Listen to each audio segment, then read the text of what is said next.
ಎಲ್ಲರಿಗೂ ನಮಸ್ಕಾರ. ನನ್ನ ಮುಖಪುಟದ ಸ್ನೇಹಿತರಾಗಿರುವಂಥ ನೀಲಿ ನೆರಳು ಎನ್ನುವಂಥವರು ಧರ್ಮದ ಕುರಿತು ಒಂದು ಸುಂದರವಾದಂಥ ಪದ್ಯವನ್ನು ರಚನೆ ಮಾಡಿದ್ದಾರೆ. ಇವತ್ತು ಆ ಪದ್ಯವನ್ನು ವಾಚನ ಮಾಡ್ತಾ ಇದ್ದೀನಿ. ಧರ್ಮದ ಅಮಲು ಮನುಷ್ಯತ್ವವನ್ನು ಕೊಲ್ಲುವುದಾದರೆ ಅಂತಹ ಧರ್ಮವೇ ಬೇಡ. ಧರ್ಮಾಂಧರಿಗೆ ಒಂದು ಜೀವವನ್ನು ಕೊಲ್ಲುವುದು ಸುಲಭವಾಗುವುದಾದರೆ ನಮಗೆ ಅಂತಹ ಧರ್ಮವನ್ನು ಕೊಲ್ಲುವುದು ಸುಲಭವಾಗಬೇಕು. ಯಾವುದೇ ಆಗಲಿ, ಮಾನವೀಯತೆ ಇಲ್ಲದ್ದು ರಾಕ್ಷಸ ತತ್ವಕ್ಕೆ ಸಮ. ಯಾವುದಾದರೇನು ಪ್ರೀತಿಸುವುದನ್ನು ಕಲಿಸದ ಧರ್ಮ ಅದು ಜೀವಕುಲಕ್ಕೆ ಮಾರಕ, ಅದು ಜೀವಕುಲಕ್ಕೆ ಮಾರಕ. ನಿನ್ನ ಧರ್ಮ ನಿನಗೆ ಕೊಲ್ಲುವುದು ಹೇಳಿಕೊಟ್ಟಿದ್ದೇ ಆದರೆ ಮೊದಲು ಆ ನಿನ್ನ ಧರ್ಮವನ್ನು ಕೊಂದು ಬಿಡು.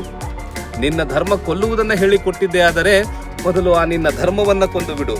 ಆಗ ಮನುಷ್ಯ ಧರ್ಮ ಉಳಿಸಿದ ಪುಣ್ಯ ನಿನ್ನ ಕಾಯುತ್ತದೆ. ನಾನು ಮನುಷ್ಯನಾಗಿ ಹುಟ್ಟಿದ್ದೇನೆ, ಮನುಷ್ಯನಾಗಿಯೇ ಸಾಯುತ್ತೇನೆ, ಹೊರತು ಹಿಂದೂವಾಗಿಯೋ ಮುಸಲ್ಮಾನನಾಗಿಯೋ ಅಥವಾ ಮತ್ತೊಂದಾಗಿಯೋ ಸಾಯಲು ಬಯಸುವುದಿಲ್ಲ.